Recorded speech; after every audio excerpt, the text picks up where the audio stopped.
Right, now the new President Uhuru Kenyatta is expected to be in Eldoret tomorrow with a high-profile guest to condole with the families of Kenya Defence Forces soldiers who died in Somalia. Let's now join KTN's Marcy Kandia in Eldoret. Marcy, good evening. Good evening, Ben. What should we expect tomorrow? Yes, Ben. Tomorrow, three heads of state, President Uhuru Kenyatta will be hosting here from Eldoret, Nigeria's President Buhari and the President of Somalia. And as the three presidents condole with the families of the fallen soldiers at the recent attack in Eldoret, Somalia, we talked to families who are telling us one thing they want from tomorrow's is more information on the whereabouts of the kin. Listen in to this story.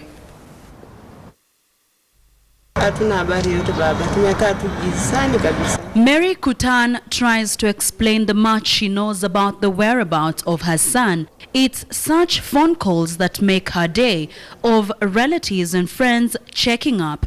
And even when she finally sits down for an interview, she gets lost in thought. Her daughter-in-law traveled to Nairobi, not for DNA sampling, but what they believed was a closer place to information than Eldoret. Tumekaa tulali atukuli mpaka msichana ameamua mwenyewe tu hajapata habari yoyote, ameenda Nairobi na hata akiwa huko hatujapata habari yoyote. But since her son's wife traveled to Nairobi, she has not yet got any useful information.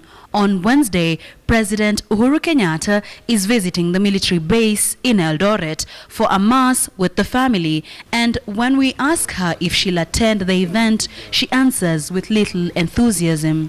Tulisikia ilikuwa ni leo, lakini sasa hatuna habari ya kesho. Kama tutapata habari ya kesho tutaenda ili tusikie jambo ambayo itaendelea.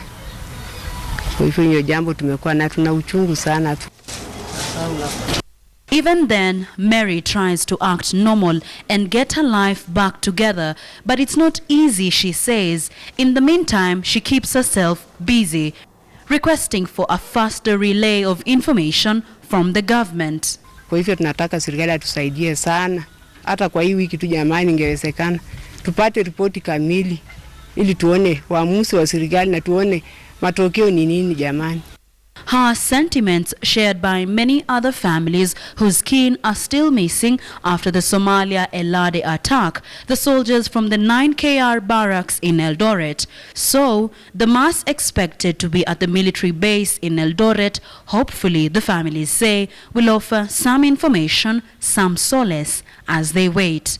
Marcy Kandia, KTN News, Eldoret, Uasin Gishu County.